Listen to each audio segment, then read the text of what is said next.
Bonjour à tous et bienvenue sur notre chaîne. Bon, maintenant qu'on a adressé tous les préalables à mettre en place, soit la structure de votre maison, les murs, on sort enfin du vestiaire du gym pour commencer notre dernière ligne droite de préparation, soit la finition, le toit de votre maison. Là, il faut se poser la question, comment on va utiliser la technologie dans tout ça? C'est bien beau dire qu'on se prépare, mais l'ultime but, c'est bien de se lancer dans notre transformation numérique. Qu'est-ce que je fais quand je me sens prêt? Quand je suis prêt à aller faire ma première course ou encore mon premier projet technologique, eh bien, c'est maintenant que la stratégie numérique embarque.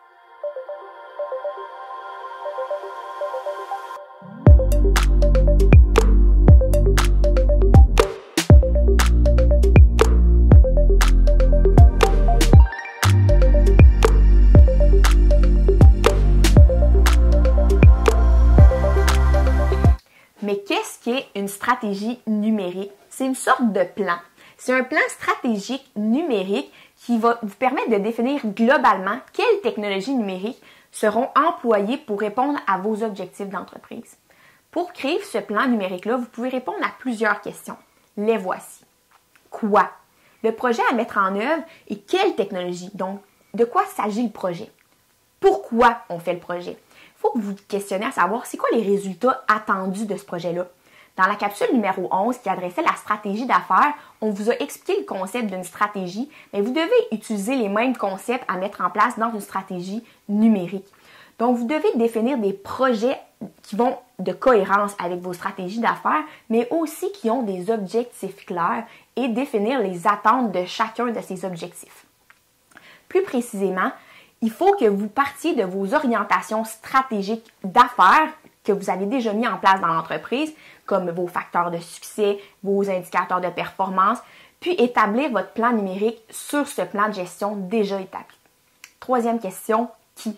C'est qui le gage de succès de votre projet technologique? Qui va être le porteur de ce projet-là? C'est vraiment une personne qui agit à titre de lien de transmission entre l'équipe de gestion et le niveau plus opérationnel et technique de votre entreprise. Il vous faut un responsable imputable pour suivre les résultats. Par qui? Qui sera le responsable en charge de la planification, du suivi, de l'exécution de votre projet? Est-ce que c'est quelqu'un à l'interne ou à l'externe de votre entreprise? Et puis la dernière question à vous poser, c'est pour qui et où va ce projet? C'est quoi les fonctions de l'entreprise qui sont visées par le projet à implanter? Il faut vous questionner aussi ce qu'elle va toucher qui? Les utilisateurs et les destinataires. Donc, si par exemple votre projet technologique risque de toucher vos fournisseurs qui sont à l'externe, il faut qu'eux aussi soient impliqués dans votre plan de communication et dans la phase de préparation à ce changement technologique-là. Maintenant qu'on en sait plus sur la stratégie numérique, il est temps de se demander, mais où intervient la technologie dans tout ça? On le répétera jamais assez, la technologie, c'est là pour aider à atteindre un objectif d'affaires. La technologie est là pour soit être un moyen pour vous aider à atteindre ces objectifs-là ou d'être capable d'en faire le suivi avec de nouvelles données.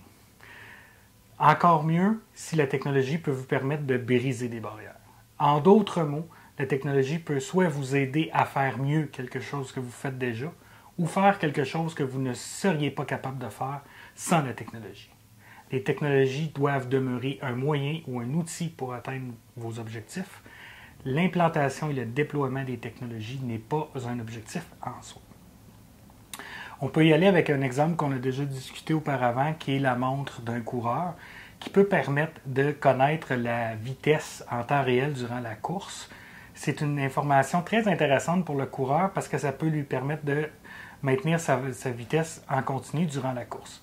Donc, dans ce cas-ci, on a un outil technologique qui peut à la fois permettre d'être mieux aligné pour atteindre son objectif, en plus de pouvoir suivre plus précisément la progression. Un autre exemple concret qu'on peut partager en entreprise, c'est une entreprise qui avait réalisé qu'il y avait beaucoup d'incidents de santé-sécurité de type passé proche qui étaient des incidents de cadenassage.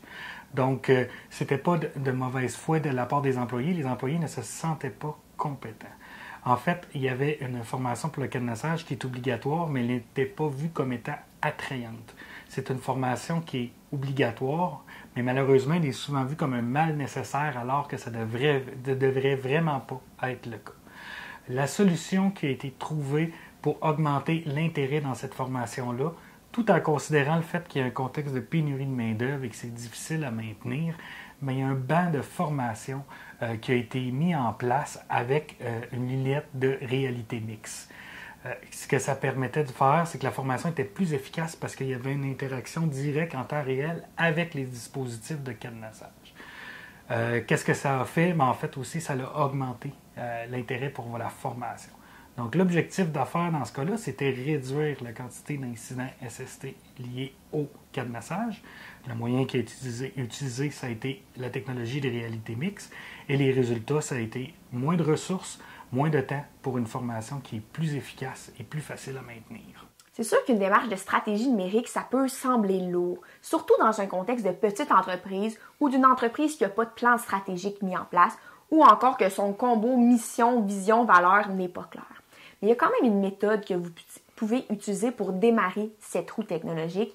Premièrement, c'est facile, identifiez les faiblesses et les menaces que vous avez au sein de votre entreprise, des places où ça fait mal. Ensuite, en fonction d'une seule faiblesse ou menace, ciblez un objectif que vous voulez atteindre. Ensuite, identifiez les moyens ou les solutions possibles à mettre en place pour répondre à cet objectif et vous pouvez aussi vous questionner si c'est pertinent d'inclure une technologie pour cette solution-là.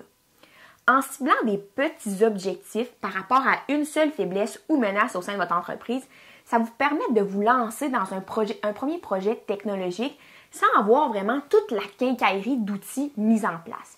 Tant que vous trouvez des objectifs qui sont pertinents à adresser dans votre organisation, vous pouvez commencer tranquillement à faire tourner la roue des projets technologiques.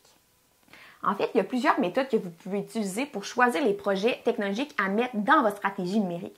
Pour nous éclairer, nous avons invité Claudia Pelletier, professeure en système d'information au département marketing et système d'information de l'Université du Québec à Trois-Rivières. Claudia est aussi chercheuse régulière à l'Institut de recherche sur les PME. La stratégie numérique fait partie de ses intérêts de recherche et de ses spécialités. Bonjour Claudia, ça nous fait plaisir de te recevoir aujourd'hui dans cette capsule. Bien, ça me fait tout aussi plaisir d'être là. Merci à vous. Est-ce que tu pourrais nous éclairer sur comment déterminer les projets à inclure dans notre stratégie numérique? Oui, bien en fait, il n'y a pas une seule réponse ou une réponse rapide à cette question-là. La première chose qu'on doit se demander dans un premier temps pour tout projet technologique, c'est de savoir comment ce projet-là ou ce portefeuille de projet-là va supporter les objectifs d'affaires, donc les objectifs de l'entreprise dans son ensemble. C'est extrêmement facile à l'ère numérique de s'en tenir à un projet, une implantation technologique quelconque, comme un début puis une fin en soi, puis d'arrêter la réflexion là. Ça, c'est ça le danger.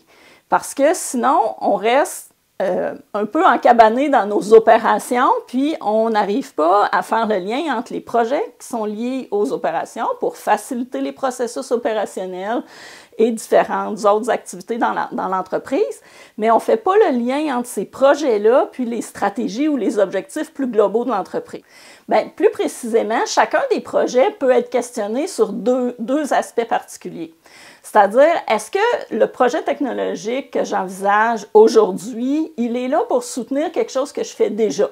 Donc, un processus qui est déjà présent dans l'entreprise, une activité, des relations avec un fournisseur existant ou encore un nouveau mode de diffusion de l'information vers les clients, peu importe la nature du projet, est-ce qu'il est là pour supporter ce qu'on appelle la proposition de valeur existante ou actuelle de l'entreprise?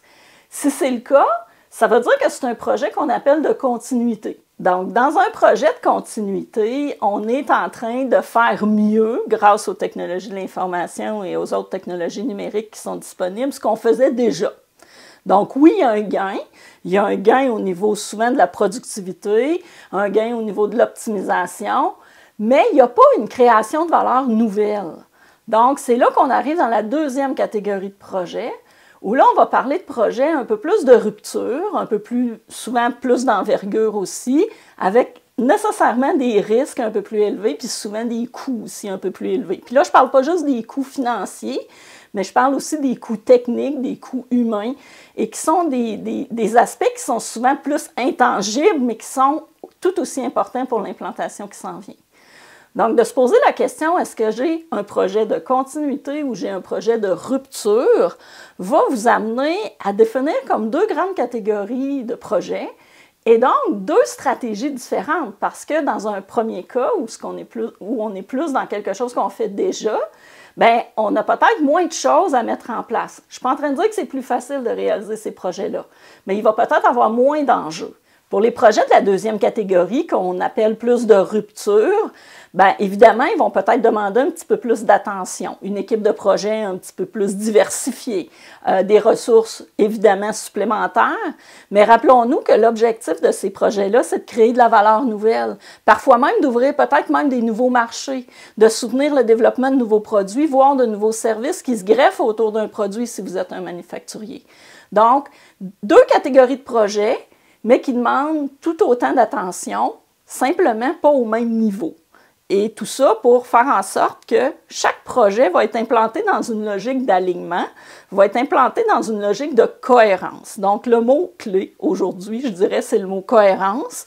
Cohérence en matière opérationnelle et cohérence en matière stratégique.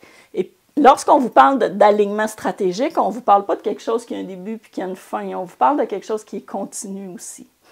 Donc, logiquement, votre stratégie numérique devrait aussi suivre cette même cohérence-là, ce même cycle de est-ce que je soutiens mes opérations par de la commodité grâce aux technologies de l'information et autres technologies numériques, ou je suis en train de complètement développer, voire de revoir un modèle d'affaires qui existait déjà dans l'entreprise ou de le greffer de nouveaux éléments. Un énorme merci, Claudia, de nous avoir éclairé sur le sujet. Ça nous aide vraiment beaucoup. Ça me fait plaisir. Et puis, poser plus de questions, c'est toujours assurer un peu plus le succès de notre transformation numérique à chaque fois.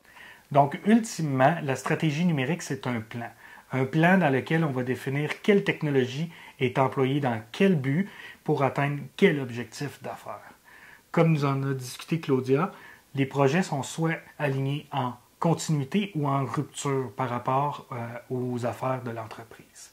Durant la définition de votre stratégie numérique, c'est important d'assurer la cohérence entre les choix de vos projets et vos orientations stratégiques. Aussi, dans le plan de stratégie numérique, ça peut être intéressant d'aller décrire comment la techno va être gérée et comment l'entretien qui en découle va être administré. Évidemment, quels sont les budgets qui vont être alloués au maintien et à la mise à jour de cette technologie et quelle sécurité a à être déployée pour assurer que votre technologie et vos données sont bien protégées. Pour rester dans le monde de la gestion qu'on a exploré aujourd'hui, c'est tout un domaine qu'on appelle la gouvernance des TI qu'on va avoir l'occasion de discuter dans nos prochaines capsules. Donc voici ce qui termine notre capsule pour aujourd'hui. Il est déjà temps de vous dire au revoir et à la prochaine. Abonnez-vous pour ne rien manquer. Le prochain sujet qu'on va discuter, on va parler de capacité financière et de l'importance de l'imputabilité. À bientôt!